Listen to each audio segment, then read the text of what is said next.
할렐루야. 네, 오늘도 하임제에 나오신 성도님들을 진심으로 환영합니다. 이렇게 인사해볼까요? 하나님의 은혜와 평강이 가득하십시오. 네, 은혜와 평강이 가득하십시오.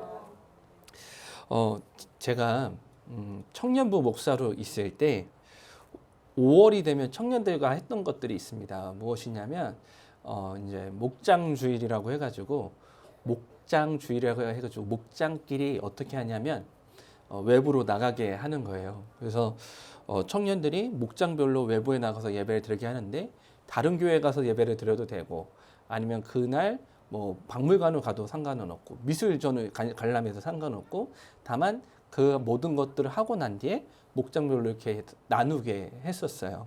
그래서 그때 한 10개 정도 목장이 됐었었는데 그래서 그렇게 갔다 오고 나서 이제 피드백을 들었습니다. 근데 어땠을 것 같으세요? 청년이 너무 좋아할 것 같지 않습니까? 예배를 드리지 않아서 너무 좋아할 거예요. 우리 예람자매 벌써부터 웃는데 그런 날이 있을 줄 믿습니다. 그렇게 예배를 드렸는데요. 뭐 이렇게 피드백이 오는 거예요. 뭐냐면 되게 좋았다라는 거예요. 무엇이 좋았냐 했더니 하나님의 외부로 나가서 하나님의 말씀에 하나님의 삶에 대해서 나눌 수 있었던 게 너무 좋았다라는 거예요. 예를 들어서 이런 겁니다. 이제 청년들이 미술관에 가서 미술을 전시회를 관람을 하고 카페에 가서 이제 수많은 사람들이 떠들고 있는 그 자리에서 그 목장원들은 신앙에 대해서 이야기를 하는 겁니다. 이것 중에서 하나님의 마음은 무엇을 받았느냐. 또 예배할 수 있게 또 예배지로 이렇게 드려줬거든요. 그러니까 그 수많은 사람이 떠들고 있는 가운데서 본인들이 예배한다는 게 너무 좋았다, 막 이렇게 얘기도 하더라고요. 그러면서 그런 얘기를 하는 걸 들으면서 제가 그런 생각이 갑자기 들었습니다. 사실 그것 때문에 그렇게 예배를 보낸 거기도 하지만 보통 우리가 생각하기에 세상이라는 곳은 우리가 예배하기 힘든 곳이라고 생각을 하잖아요. 그러니까 우리가 주일에는 예배하는 것이 너무나 쉬운데 평일에는 예배하는 것이 힘든 이유는 우리가 세상 가운데 나아가기 때문에 세상 속에 살아가기 때문이라고 생각을 하는데 이때 청년들이 그 예배를 통해서 느꼈던 게 뭐냐면 세상이라고 생각하는 주일에 예배 드리지 않고 세상이라는 곳에서 예배를 드렸는데 그곳에서도 은혜를 경험할 수 있었던 경험이 너무 좋았다라는 이야기를 하는 것이었습니다. 어떤 목장은 막 감사함을 느꼈고, 어떤 목장은 뭐 하나됨을 느꼈고, 어떤 데는 말씀의 깊은 묵상을 했고, 막 이렇게 이야기를 나누는 것이에요. 그래서 제가 그런 생각을 했습니다. 어떻게 강야와 같은 곳, 그러니까 아무런 말씀이 없어 보이는 그곳 속에서도 어떻게 하나님의 말씀이 임할 수 있었을까? 그렇게 생각을 하는 것이죠. 근데 그럼 이렇게 물어볼 수가 있습니다. 뭐냐면 광야 같은 곳에서 어떻게 그런 만남이, 그런 은혜가 가능할 수 있었겠느냐라는 물음입니다. 그러면 따라해 보실까요? 광야는 우리에게 단 것을 허락한다. 믿으십니까? 우리가 봤을 때는 광야는요 굉장히 메마른 곳이에요. 그리고 은혜가 있을 수가 없는 곳이에요. 그리고 역사가 나타날 것 같지 않은 곳이 광야예요. 그런데 그곳에서 하나님의 역사의 단 것을 경험하는 자리 또한 광야다라는 겁니다. 오늘 말씀을 한번 들어가 볼게요. 저와 여러분들이 읽은 이 출애굽기 15장은 이스라엘이 홍해를 지나고 난 뒤에 이야기가 담겨져 있습니다. 이 홍해라는 거대한 바다를 앞에 두고 뒤에는 이집트의 병거, 애굽의 병거, 군사들이 자신들을 쫓아오는 상황에서 하나님께서 홍해를 열어주셔요. 그리고 이스라엘 민족이 그 갈라진 홍해를 지나가게 됩니다. 그 이스라엘의 모든 사람이 그 애굽 홍해를 건너고 난 뒤에 하나님께서 그 홍해물을 다시 흐르게 하셨고 그곳에서의 이집트의 군사들을 전멸을 하게 됩니다. 즉 하나님의 놀라운 역사를 이스라엘 백성들이 경험하게 되는 것이죠. 근데 그때 이스라엘 백성들은 어떤 생각을 가졌을까요? 하나님의 놀라운 역사를 경험한 성도, 그럼 어떤 경험을 할까요? 이런 경험하지 않을까요? 하나님은 살아계셔. 하나님은 우리의 삶에 역사하셔. 하나님이 역시 살아계셔. 하나님 위대하신 분이야. 이렇게 얘기를 할 것 같지 않습니까? 당연하죠. 그렇게 얘기를 하죠. 하나님의 살아계심을 경험하면 우리 가운데 나타나는 모습이 있는데 뭐냐면 우리의 믿음이 아주 굳건해진다라는 거예요. 우리의 역사 가운데서 하나님의 살아계심을 경험하면 우리의 믿음이 아주 굳건해집니다. 저 지금 아주 믿음이 굳건한 사람이에요. 권사님들 아세요? 왠지 아시냐면 왜냐하면 돕는 손길들을 계속 주세요. 그러니까 이렇게 일꾼 이렇게 물질적인 것뿐만이 아니라 이렇게 돕는 손길들을 주셔가지고 사실 간증이에요. 사실 싱크대까지 할 수는 없었어요. 싱크대까지는 할 수 없었는데 간신히 싱크대를 할 수 있는 상황이 되었어요. 그래가지고 제가 잘하는 게 뭐냐면 저지르는 거잖아요. 그래서 저지르고 나머지는 하나님께서 쳐주길 기다리고 있습니다. 뭐 그렇게 하고 있어요. 그래서 그런 상황인데 전에 어떤 청년이 저한테 그런 얘기를 한 적이 있어요. 어떤 이야기를 했냐면 목사님 저는요 청년 전에 중고등학교 때 신앙이 정말 좋았다라는 거예요. 그래 좋았어요. 뭐 이렇게 얘기를 했었습니다. 근데 그때는 하나님의 살아계심이 느껴지고 믿어졌다라는 거예요. 그렇구나. 그래서 되는데 지금은 그렇지가 않대요. 지금 자신의 모습을 보니까 살아가는 모습을 보니까 자신은 너무나도 보잘것없는 사람이다라고 느꼈다라고 얘기를 하는 겁니다. 그러면서 그런 청년 이야기 들으면서 또 저의 옛 이야기가 생각이 나더라고요. 저의 옛 이야기 했을 때 지난번에 예람잠이 없어가지고 너무 안타까웠는데 다시 한번 얘기를 해보려고 해요. 저 예전에 저는 어떤 사람이었냐면 찬양하는 것을 좋아하는 사람이었어요. 지금은 찬양하는 목소리가 깨꼬리 같지 않잖아요. 뭐 전에도 깨꼬리 같지 않았지만 예전에 되게 좋아했었어요. 그래서 예전에 찬양 인도자가 되는 게 꿈이었어요. 그래가지고 고등학교 때 찬양 인도하는 게 찬양하는 게 너무 좋아서 찬양팀을 막 만들려고 했었습니다. 실제로 찬양팀을 만들었고요. 근데 이제 신학을 가게 되었을 때 하나님께서 부르셨을 때 하나님께서 나를 부르시는 거는 찬양 인도자가 되게 하려고 부르신 거구나. 그렇게 생각을 했던 거예요. 그래가지고 신학교에 왔습니다. 그래가지고 와가지고 이제 교회에서 이제 오후 예배, 금요 예배, 수요 예배 모두 찬양 인도를 하게 된 거예요. 그래가지고 막 정말 막 놀라운 은혜들을 경험하기도 했었습니다. 진짜 성령님의 역사하시는 그런 경험들을 하기도 했었어요. 근데 막 이렇게 찬양하다 보면 그런 이야기를 들어요. 뭐냐면 어떤 사람들은 그러니까 악기를 다루지 못하는 저의 입장에서는 그런 이제 찬양 가운데서 찬양팀의 역사들을 발견하게 되잖아요. 예를 들어서 은혜 받았습니다. 뭐 하나님께서 저의 마음을 이렇게 치유하셨어요. 막 이런 이야기를 듣게 되면 저 또한 이게 제가 감히 했다고 생각할 수가 없는 거예요. 왜냐하면 찬양을 잘하는 사람이 아니고 그리고 악기도 잘 못 다루는 사람이거든요. 그래서 그렇게 역사하시는 거 보면서 저분들에게 역사하신 거는 내가 아니라 하나님이다라고 인정할 수밖에 없던 것이죠. 그래서 그렇게 놀라운 경험들을 했습니다. 근데 주변의 모든 상황들이 은혜면 저에게도 나타난 게 있는데 모든 게 다 은혜로 다가오기 시작을 해요. 그게 우리 모든 성도님들의 공통된 모습이죠. 이스라엘도 마찬가지였다는 거예요. 홍해 가운데 경험을 한 거는 홍해가 갈라지는 경험을 한 거는 하나님의 놀라운 역사가 나타났기 때문에 이스라엘 안에서 나타나는 모습은 무엇이냐? 하나님 찬양합니다. 하나님 위대합니다. 하나님 정말 멋있으세요.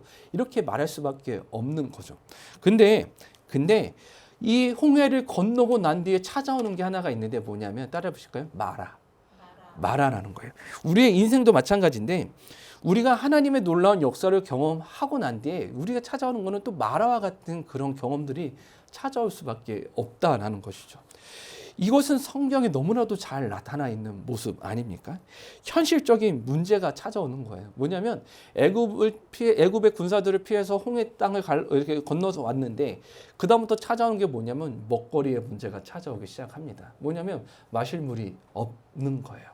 그래서 이거는 아주 현실적인 문제였습니다. 그래서 물 없이 3일 동안 약 50km 정도 되는 거리를 지나갑니다. 근데 너무나도 힘든 거예요. 왜냐하면 그곳은 광야였고 햇볕이 내리쬐는 그런 곳이었기 때문에 이스라엘 백성들은 너무나도 힘들었던 것이죠.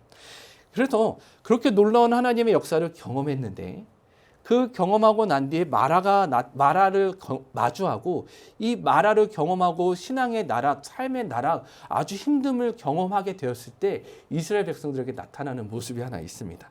저와 같이 24절 말씀을 한번 읽어보도록 할게요. 24절 말씀입니다. 읽겠습니다. 시작. 백성이 모세에게 원망하여 이르되 우리가 무엇을 마실까 하매. 아멘. 무엇이죠? 딱 보이는 단어가 두 글자 단어가 있죠. 무엇일까요? 원망. 원망이라는 거예요. 원망이 나타나기 시작합니다. 이런 거예요. 하나님, 그럴 거면 홍해를 건너게 하시지 마시지. 하나님, 그럴 거면 은혜를 주지 마시지. 하나님, 그럴 거면 나를 만나지 마시지. 라는 그런 고백들이 나타나기 시작한다는 거죠. 여기 성경에는 아주 분명하게 나와요. 어떻게 얘기하냐면 원망을 하는데 지도자에 대한 원망을 합니다. 그리고 모세에 대한 원망을 하기 시작하는 것이죠. 근데 여기 24절에 저희가 바라봐야 되는 게 있어요. 무엇이냐면 과연 모세만 원망했을까? 입니다. 모세만 원망했을까예요. 여기에 말에 있는 건 뭐예요? 아유, 모세, 우리의 지도자 모세, 당신 때문에 우리가 이렇게 됐어 라고 말하는 게 끝이었을까요? 아니요. 그 뒤에는, 그 속에는 하나님에 대한 원망도 있는 거예요. 아니, 그냥 차라리 노예로 살아가게 하시지. 차라리 그렇게 살아가게 하시지. 왜 나를 끌어내서, 우리를 이렇게 끌어내서 이렇게 힘들게 하냐. 그래서 이렇게 원망하고 한탄하고 이야기를 하는 것이죠. 우리가 생각하는 상황과 환경 속에 있게 되지 않을 때 어떤 모습이 나타나냐면 누구를 원망하고 누구를 비난한다라는 겁니다. 강야라는 자리를 만나게 된다면, 물이 떨어지는 문제를 만나게 된다면, 그리고 말 안 하는 그 쓴물이 있는 곳을 만나게 된다면 우리는 어떻게 되냐면 원망하고 비난하고 비판한다라는 거죠. 혹시 성도님들의 신앙 가운데도 그런 모습이 있지 않으신가요? 제가 이제 서곡교회 처음 오고 나서 이제 적응하는 것도 필요하잖아요. 그리고 이것저것 해야 될 게 많고요. 근데 이제 저 스스로도 이제 놀랐던 게 뭐냐면, 제가 이제 저희 아내가 저기 있지만 저희 아내한테 툭 이렇게 좀 뭐라 할까요? 비난의 말은 아닌데 좀 말을 퉁명스럽게 내뱉더라고요. 그래가지고 뱉다가 십자가에 내려놓고 회개하고 다시 이렇게 되돌아가는 시간을 가졌는데, 저도 그렇더라고요. 저도 저희 아내한테 이렇게 막 이렇게 쓴 말, 비난의 말 잘한다고 생각을 했는데, 제가 할 게 많고 제가 막 정신이 없고 그렇다 보니까 저희 아내에게 저도 퉁명스럽게 그런 말을 하는 모습을 발견하게 되더라는 거죠. 성도님들도 마찬가지로 그런 모습이 분명히 있으실 거예요. 저와 같은 모습이 아니어도 다른 모습이로도요. 저는요, 원망의 상황에 찾아오게 되면 그런 모습이 있더라고요. 그리고 제가 이제 저의 한 가지 습관이에요. 뭐냐면 제가 이제 머리가 아프고 골치 아플 때 나타나는 증상이 있어요. 뭐냐면 머리를 이렇게 올려요. 쥐어 뜯듯이 올립니다.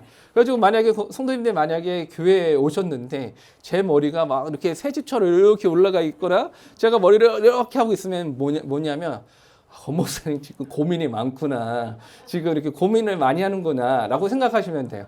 그래가지고 지금은 이제 왁스 발라고 이렇게 잘 하는데, 예를 들어서 평일에 오셨는데, 평일에 방문했는데 그렇게 머리가 되어 있다. 아유, 그러면 뭐가 고민이 많으시군 이렇게 아시면 되는 거예요. 그래가지고 그렇게 하다 보니까 머리가 많이 빠지는 것 같아요. 제가 그래가지고 친구들이 그래요. 이렇게 머리 만지잖아요. 왜 또 무슨 하나님 일 있어? 고민 있어? 이렇게 얘기를 하기도 해요. 제가 미세먼지 기사를 본 적이 있어요.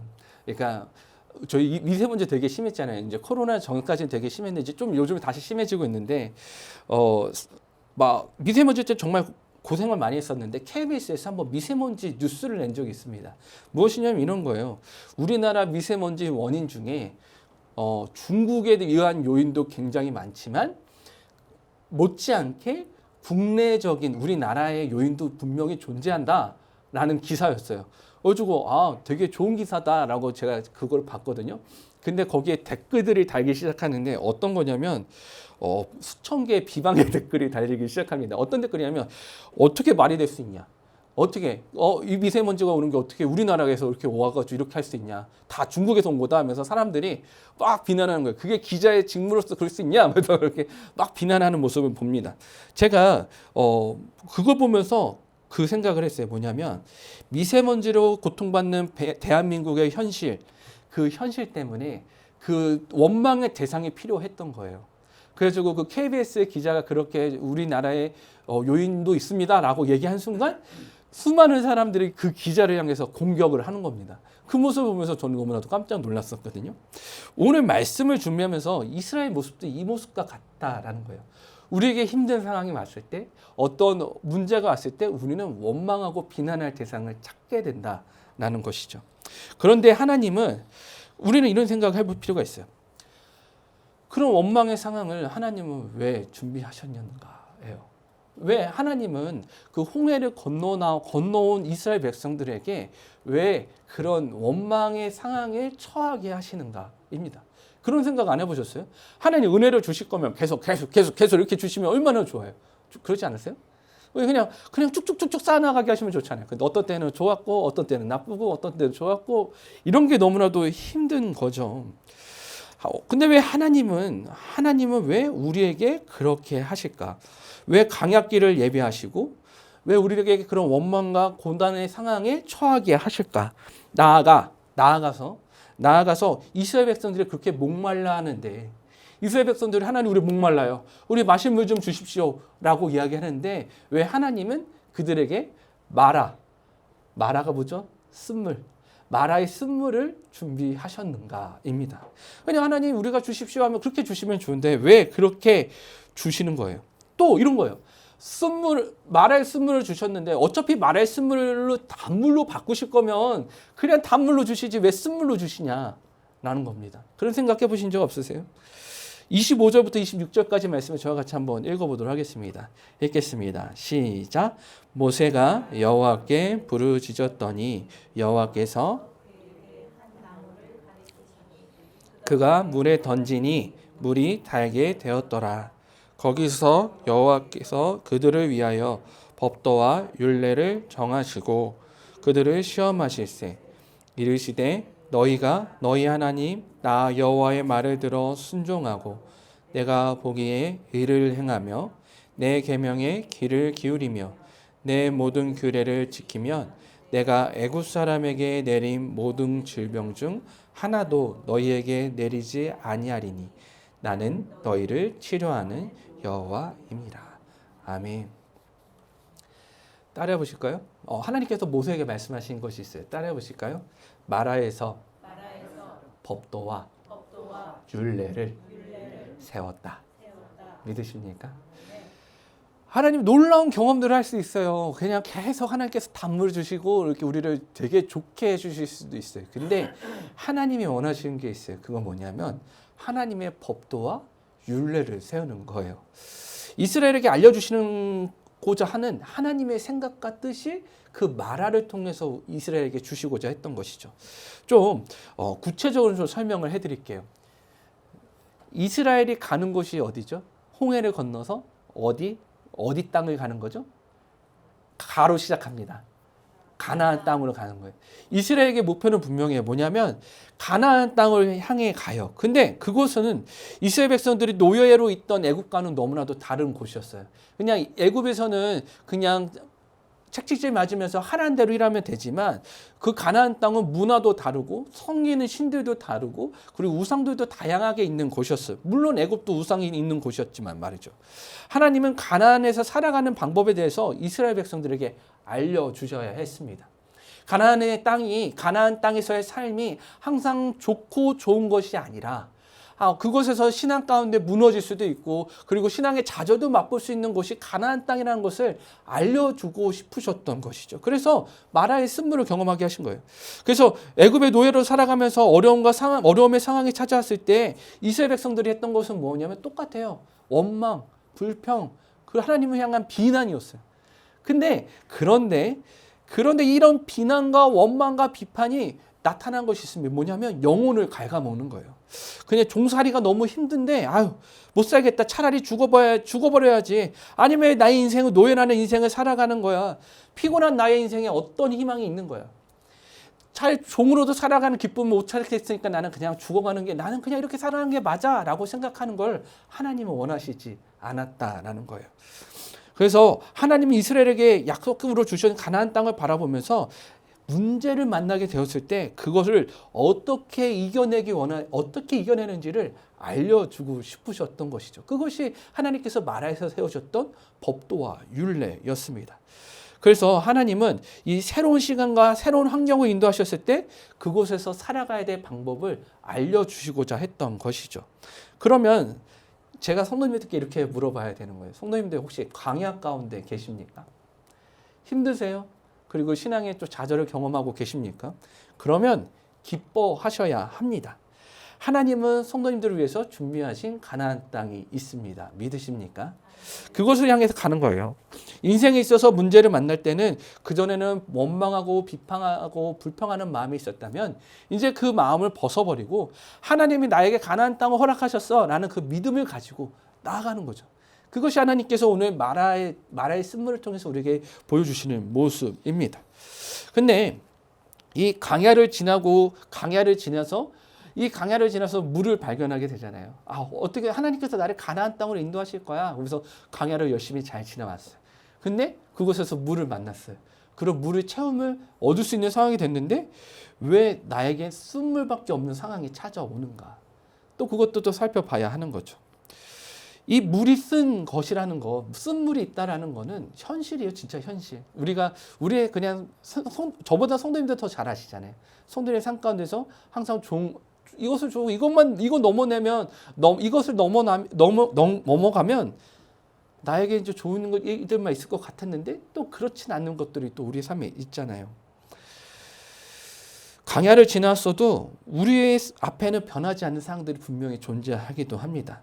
강야를 이겨낸 것처럼 보이고 강야를 지나온 것처럼 보이지만 우리의 현실은 아직도 목말라하고 아직도 물이 필요한 사람들이라는 것입니다. 이것이 우리의 또 삶의 분명한 모습이죠. 이것이 물이 쓴 모습이에요. 그런데 그런 쓴 물의 상황에서도 하나님은 우리에게 말씀하시는 것이 있어요. 25절 말씀을 저와 같이 다시 한번 읽어볼게요. 읽겠습니다. 시작. 모세가 여호와께 부르짖었더니 여호와께서 그에게 한 나무를 가리키시니 그가 물에 던지니 물이 달게 되었더라. 거기서 여호와께서 그들을 위하여 법도와 율례를 정하시고 그들을 시험하실세. 아멘. 하나님은 강야를 지나고 있는 상황과 그리고 쓴물이 있는 상황에 대해서 이렇게 얘기합니다. 따라해 보실까요? 하나님께서 이스라엘에게 시험하신다. 믿으십니까? 우리가 하나님께서 이스라엘을 시험하셨다는 말은 이걸 가지고 이해를 해야 돼요. 무슨 말이냐? 하나님께서 이스라엘을 시험하셨다고 말하는 이것은 하나님께서 이스라엘이 가진 믿음의 질과 수준을 확인해 보고자 하신 것이에요. 그러니까 이스라엘이 가진 믿음이 어떠한지, 이 믿음의 그런 질들이 어떠한지 살펴보시면서 이스라엘이 보다 더 자신들의 모습을 발견하길 원했던 거예요. 이것이 하나님이 이스라엘을 시험하신 모습이에요. 이 마라의 쓴물이 그냥 주어졌을 때 이스라엘을 그걸 시험한다고 했을 때 야 너희도 이거 통과할 수 있나 없나 이것을 원하는 것이 아니라 하나님이 이스라엘을 시험하셨다라는 것은 이 마라의 쓴물을 통해서 이스라엘 백성들이 자신의 모습을 알기 원했다라는 거예요. 나는 어쩔 수 없는 오늘을 살아갈 수밖에 없는 그런 강야를 건넜어도 그런 물이 없는 상황에 빠질 수밖에 없는 그런 물을 구할 수밖에 없는 존재구나. 그것을 알게 해주셨다라는 것이죠. 그래서 이 우리의 나약함을 돌아보며 하나님을 붙들길 원했던 거예요. 올해 들어서 제가 우리 성도님의 모습을 보면서 드는 생각이 있습니다. 성도님들 몇 분하고 이렇게 이야기를 이렇게 나누고 이야기 듣다 보면 정말 많은 신앙 삶의 고난과 어려움들을 경험하신 성도님들도 많아요. 그리고 신앙의 어려움을 겪으신 분들도 있습니다. 강야를 잘 견디고 지내왔어요. 이겨냈어요. 그리고 이겨낸 것 같아요. 그런데 우리에게 나타나는 것은 뭐냐면 또 쓴물이 찾아올 수 있다는 거죠. 내가 간신히 이겨내서 교회에 왔는데 나는 왜 쓴물을 받아들여야 하는가 그런 질문의 상황 가운데 우리 또 처하기도 한다라는 것이죠. 그럼 우리가 말하는 것은 뭐냐? 우리가 해야 되는 것은 무엇이냐? 강야라는 것은 강야를 통해서 하나님께서 우리에게 말씀해 주시는 곳이라는 것을 믿으시길 바랍니다. 우리에게 그 음성을 듣게 하기 위해서 하나님께서 가나안 땅을 우리에게 향하게 하기 위해서 말씀하시는 곳, 우리의 부족함, 우리의 나약함, 우리의 무지함 등 우리가 아무것도 아닌 존재라는 것을 알려주시는 곳이 강야예요. 그러면 우리가 아무것도 아닌 존재라는 이 강야를 알려주시는 것에서 하나님은 끝나시는가? 아니요. 하나님은 우리에게 이렇게 이야기를 하세요. 25절 말씀을 저와 같이 다시 한번 읽어볼게요. 25절 말씀입니다. 읽겠습니다. 시작. 모세가 여호와께 부르짖었더니 여호와께서 그에게 한 나무를 가리키시니 그가 물에 던지니 물이 달게 되었더라. 거기서 여호와께서 그들을 위하여 법도와 율례를 정하시고 그들을 시험하실세. 아멘. 제가 25절 가지고 되게 많은 이야기를 하고 있는데 우리에게 그런 문제가 찾아왔을 때 우리가 그렇게 무지하고 우리가 그렇게 부족하고 나약할 수밖에 없는 존재라는 것을 인정하게 되었을 때 25절을 통해서 하나님께서 방법을 보여주시는데 따라해 보실까요? 모세가 여호와께 부르짖었다니. 믿으십니까? 강야를 만나요. 강야라는 것에서 우리가 정말 나약하고 보잘것없는 존재라는 것을 발견하게 돼요. 그래서 강야를 간신히 이겼어요. 이겨내서 갔더니 그 쓴물이라는 마라의 쓴물이 우리를 기다리고 있어요. 이것도 현실이에요. 그런 현실을 살아갈 수밖에 없는 우리의 존재인데 하나님께서 우리가 그런 상황에 처하게 된다면 하나님께서 우리에게 말씀하신 게 있어요. 뭐냐면 모세처럼 여호와께 부르짖어라. 하나님께서 모세가 여호와께 부르짖었더니 하나님께서 그 마라의 쓴물을 이겨낼 방법을 알려주시는 거죠. 마라에 가서 이 나뭇가지 던져라. 그것을 물을 달게 만드시는 거죠. 그동안 모세에게 나타나지 않았던 모습이에요. 뭐냐면 하나님은 그동안 이 모세는 그동안 하나님께 부르짖은 적이 없었어요. 홍해를 건너면서도 하나님께 부르짖었던 적이 없어요. 성경은 모세가 부르짖었던 것이 여기서부터 시작을 하거든요. 그 정도로 모세는 그 정도로 급박했고 갈급했어요. 홍해를 건널 때도 울부짖지 않던 사람이 모세였어요. 근데 이런 마라의 쓴물 앞에서 하나님께 하나님 제발 좀 도와주십시오. 그렇게 부르짖는 그런 상황 속에서 하나님이 역사하시는 거죠. 이것을 믿으시는 저와 성도님들 되시길 바랍니다. 그러면 어떻게 해야 될까요? 우리 부르짖어야죠. 하나님 우리 삶 가운데 역사하십시오. 우리에게 마라의 쓴물을 이겨내는 그 단물을 우리에게 허락하십시오. 이런 말이요. 쓴물을 경험하셨습니까? 울부짖으십시오. 우세요. 지난주에 제가 설교하다 눈물을 좀 흘렸는데 한건 선생님 울컥했었어요. 막 그렇게 얘기하시더라고요.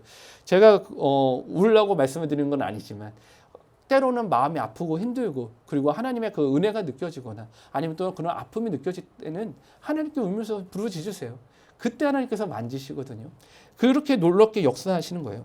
가두었던 나의 마음 깊은 곳의 이야기를 하나님께 꺼내 보십시오. 그러면 하나님께서 만지실 거예요. 그 하나님을 믿으시잖아요, 우리는. 그 하나님을 신뢰하는 저와 성도님들 되시길 바랍니다. 자, 이제 결론이에요. 26절 말씀을 저와 같이 한번 읽어보도록 하겠습니다. 26절 말씀이에요. 읽겠습니다. 시작. 이르시되 너희가 너희 하나님 나 여호와의 말을 들어 순종하고 내가 보기에 의를 행하며 내 계명의 귀를 기울이며 내 모든 규례를 지키면 내가 애굽 사람에게 내린 모든 질병 중 하나도 너희에게 내리지 아니하리니 나는 너희를 치료하는 여호와임이니라. 아멘. 믿으십니까? 네, 너를 치료하는 여호와. 이스라엘에게 걱정이었던 게 있어요. 무엇이냐면 하나님의 놀라운 역사를 경험했지만 하나님께서 애굽 사람들을 치셨던 것처럼 우리를 또 치지 않으실까라는 그런 걱정. 하나님께서 우리를 택하셨다고 하지만 이런 고통의 상황, 고난의 상황 속에서 하나님은 전에 애굽 사람처럼 우리를 치시지 않을까라는 그런 걱정이 있었어요. 근데 하나님이 이렇게 얘기해요. 나는 너희를 치료하는 여호와라. 내가 이렇게 살아갈 수밖에 나 이렇게 살아갈 수 없는 존재구나. 나 이렇게 나약한 존재구나. 나 이렇게 현실에 무너질 수밖에 없는 존재구나. 라고 했을 때 하나님께서 우리에게 말씀하신 건 뭐냐면 나를 치료하는 하나님께서 나는 너를 치료할 수 있어. 나는 너를 치료할 수 있는 그런 능력이 하나님이야. 라고 오늘 이렇게 이야기한다는 거죠. 우리의 상처가 있습니까? 우리의 그런 고민이 있습니까? 우리의 그런 아픔이 있습니까? 그거를 하나님께 내어놓으십시오. 우리의 메마른 그 광야의 산 가운데서 우리의 신앙의 상처, 우리 마음의 상처, 이 모든 것들을 하나님은 분명히 치료하실 줄 믿습니다. 그것을 이겨내고 하나님 앞에 더욱더 나아가셔요. 하나님은 우리를 광야로 이끄셨어요. 분명해요. 하나님은 우리를 광야로 이끄셨어요. 그 광야에서 우리의 삶, 우리의 자신을 분명히 바라보게 하십니다. 나는 보잘것없는 존재구나. 그럼에도 불구하고 나는 하나님을 찾을 수밖에 없는 존재구나. 이것을 알게 하시는 것이죠. 그것을 통해서 우리의 상처와 슬픔을 하나님께서 치료하게 원하시는 거예요. 이 사순절의 기간이 시작이 되었잖아요. 이 사순절의 기간 동안 성도님들 하나님과 동행하면서 우리 마음 가운데 아픔들 있습니까? 상처들 있습니까? 그리고 그런 나는 아무런 존재도 아니야라는 것을 경험하셨나요? 그러면 하나님께서 그것을 치료하는 것을 또 기대하는 이 사순절 시간이 되길 바랍니다. 제가 기도할게요.